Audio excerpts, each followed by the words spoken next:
আসসালামু আলাইকুম। আমি আসাদুল ইসলাম সবাইকে স্বাগতম জানাচ্ছি।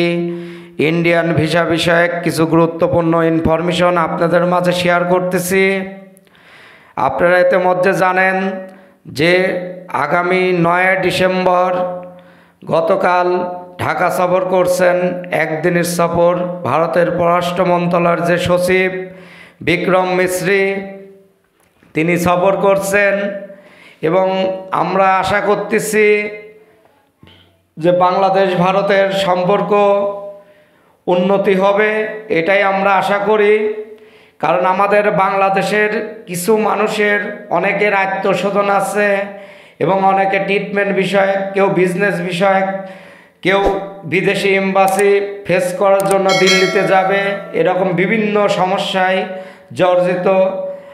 এইটাই আমাদের কাছে বারবার মানুষ নক করতেছে যে ইন্ডিয়ান ভিসা কবে চালু হবে। আসলে অ্যাকচুয়ালি যে NT মেডিকেল এবং স্টুডেন্ট যে চালু আছে এটা আসলে নামে মাত্র, আসলে অনলাইন কোথায় পাওয়া যায় না, খুবই কষ্ট।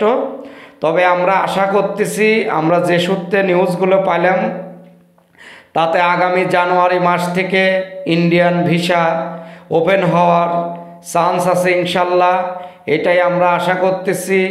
এবং কিছু মানুষের ভারত বিরোধী যারা কথাবার্তা বলে এবং বাংলাদেশ বিরোধী কিছু কথাবার্তা বলতেছে ভারতের লোক, আমি মনে করি আপনারা সবাই শান্ত হন। আমরা চাই আপনারা আমাদের বিরুদ্ধে কিছু বলবেন না, আপনাদের বিরুদ্ধেও আমরা কিছু বলবো না, এইটাই আমরা চাই।